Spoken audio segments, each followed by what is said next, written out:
Assalamualaikum warahmatullahi wabarakatuh. Selamat pagi, selamat siang, selamat malam.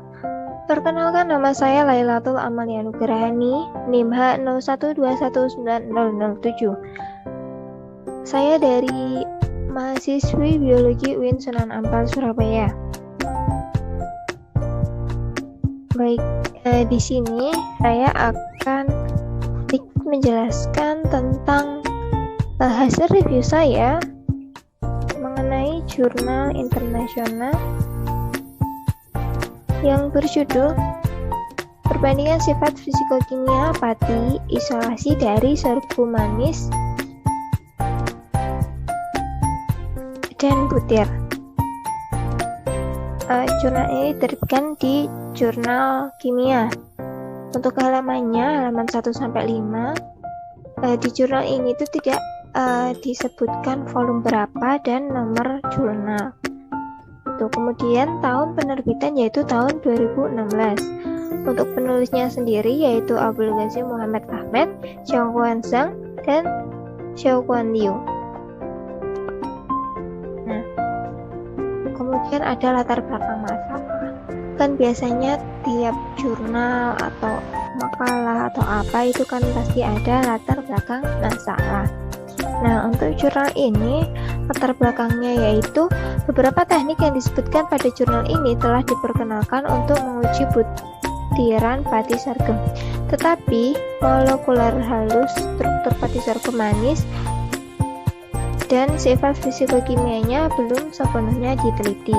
Jadi, dalam penelitian ini, 8 varietas yang dikarakterisasi sebagai tipe manis dan 4 lainnya dicirikan sebagai tipe biji-bijian digunakan dan karakteristik fisika kimianya dibandingkan setelah diselidiki dengan teknik-teknik yang disebutkan di jurnal ini.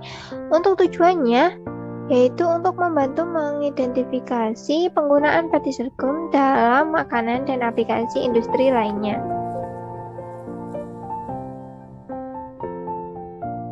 Kemudian metode penelitian. Jurnal ini menggunakan metode penelitian eksperimen. Gimana sih tahap-tahapannya gitu kan? Tahap-tahapannya itu meliputi pertama isolasi pati. Kemudian kandungan amilosa pati diperkirakan dengan menggunakan metode penelitian yodium biru. Dilanjutkan konsentrasi gel. Pengukuran konsistensi gel pasti dilakukan dengan memodifikasi prosedur. Kemudian pelarutan air dan kekuatan pembengkakan pati. Dilanjutkan sifat termal pati. Properti termal dari sampel pati ditentukan dengan menggunakan kalorimeter pemindaian diferensial. Yang 6, difraksi serbu X-ray. Struktur kristal pati dipelajari dengan difraktometer sinar X. Yang ke-7, pengukuran NMR, kondisi pada 13 cNMR, spektrum diukur pada Bruker Advance. Kemudian yang ke-8, sifat morfologi butiran pati, memindai mikrograf elektron. Memindai mikrograf elektron pati diperoleh dengan mikroskop pemindaian. Kemudian yang 9, analitik statistik. Data dianalisis menggunakan prosedur analisis of variance atau ANOVA dari SPSS versi 16.0. Kemudian hasil, apa sih isi dari jurnal, apa sih hasil penelitiannya? Penelitiannya yaitu varietas manis menunjukkan sedikit perbedaan dari varietas padi-padian dan beberapa di antaranya terlihat seperti biji-bijian yang menunjukkan kemungkinan untuk menggunakan pati untuk industrialisasi karena biji-bijian tidak disukai dalam makanan. Semua varietas biji-bijian menunjukkan kandungan amilosa pati yang tinggi, sedangkan beberapa varietas manis memiliki kandungan amilosa pati yang sangat rendah dan yang lainnya menunjukkan kadar amilosa pati yang cukup tinggi. Hasil penelitian saat ini menunjukkan bahwa intisari manis dan GABA pada tanaman sorghum selain Penumpukan gula dan yang tinggi pada batang juga dipengaruhi oleh fraksi amilosa dan amilopektin yang mempengaruhi sifat fisik dan kimia pati GABA-nya. Rentang luas yang ditunjukkan dalam studi saat ini untuk kandungan amilosa pati membuat sorghum tidak mengubah proporsi amilosa dan amilopektin yang membuatnya lebih disukai untuk penggunaan komersial. Kemudian pastikan setiap jurnal memiliki kelebihan dan kekurangan yang masing-masing. Nah, untuk jurnal tadi, itu kelebihan apa sih? Kelebihannya yaitu jurnal dilengkapi gambar dan tabel sehingga memudahkan untuk memahami hasil penelitian. Kemudian kekurangannya apa? Kekurangan jurnal ini tidak dijelaskan secara jelas tujuannya itu apa. Jadi, review atau reviewer harus membaca detail jurnal sehingga nantinya akan tahu apa sih tujuan dari jurnal ini. Kemudian tadi kan juga tidak ada volume sama nomor jurnal, itu kekurangannya. Baik, lanjut ke jurnal selanjutnya. Baik, dilanjutkan ke jurnal selanjutnya. Langsung saja untuk judul jurnalnya, pengaruh tekanan air pada fotokimia, fotosistem 2 dan termobilitas pada tanaman gandum. Untuk reviewernya saya sendiri, yaitu Lailatul Amin Burhani. Jurnal itu diterbitkan pada nomor jurnal Experimental Botany. Untuk penelitinya itu siapa? Penelitinya yaitu Zhou Minglu dan Zhenhua Zhang. Untuk volumenya, volume 50, nomor jurnal 336, halamannya 1199 sampai 1206. Untuk tahun jurnal ini diterbitkan yaitu tahun 1999. Latar belakang masalah. Yang sebelumnya, tiap jurnal kan pasti ada memiliki latar belakang masalah kan? Mengapa sih peneliti ingin meneliti hal ini? Pasti kan ada latar belakangnya, ada alasannya seperti itu. Nah, apa sih latar belakang dari jurnal tadi? Yaitu tekanan air adalah salah satu faktor lingkungan terpenting yang menghambat fotosintesis. Kemudian dilanjutkan tujuan penelitian.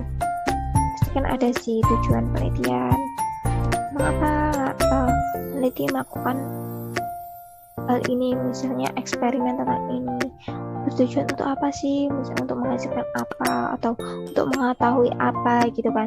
Nah, jurnal ini bertujuan untuk mengetahui pengaruh tekanan air pada fotokimia, fotosistem 2 dan termobilitas pada tanaman gandum. Kemudian metode penelitian. Jurnal ini menggunakan metode penelitian analisis eksperimen. Gimana sih tahapan analisis melakukan ini gitu, melakukan analisis eksperimen ini gimana sih tahapannya? Oke, lanjut. Yang pertama, gandum bibit ditanam dalam pot plastik diameter 14 cm dan tinggi 13 cm di ruang pertumbuhan. Dilanjutkan, setelah 4 minggu bibit digunakan untuk perawatan air yang dikembangkan secara bertahap dengan menahan air. Yang ketiga, analisis pertukaran gas dilakukan dengan sistem terbuka. Kemudian dilanjutkan, semua sampel diadaptasi gelap selama 30 menit sebelum pengukuran fluoresensi. Kemudian yang terakhir, pengukuran fluoresensi, klorofil diukur pada suhu kamar dengan fluorometer portable. Kemudian hasil jurnal ini. Secara garis besar, jurnal ini itu berisi tentang apa? Jurnal ini dari penelitian ini itu menghasilkan tekanan air tidak berpengaruh pada fotokimia primer.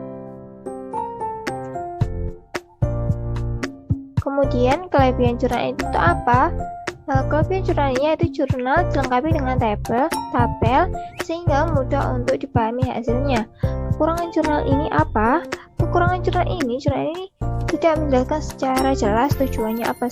Seperti tadi tujuan penelitian itu, reviewer harus membaca jurnal tersebut sehingga tahu jurnal ini itu bertujuan untuk apa sih, seperti itu. Jadi di sana tidak dijelaskan secara gamblang. Oke, terima kasih. Kita ke jurnalnya dulu. Nah, ini jurnalnya. Nah, ini jurnal yang pertama tadi. Nah, di sini kan disertai dilengkapi gambar-gambar, tabel, diagram. Nah, juga ada gambar ini.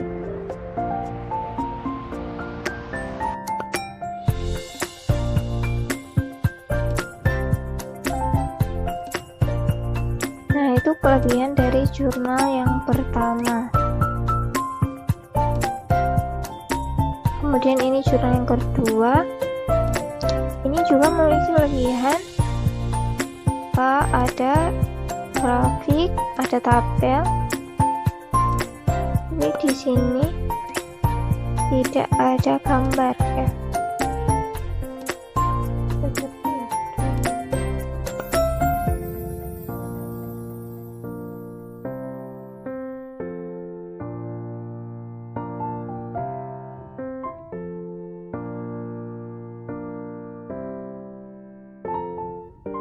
Kurang lebihnya seperti itu penjelasan dari saya.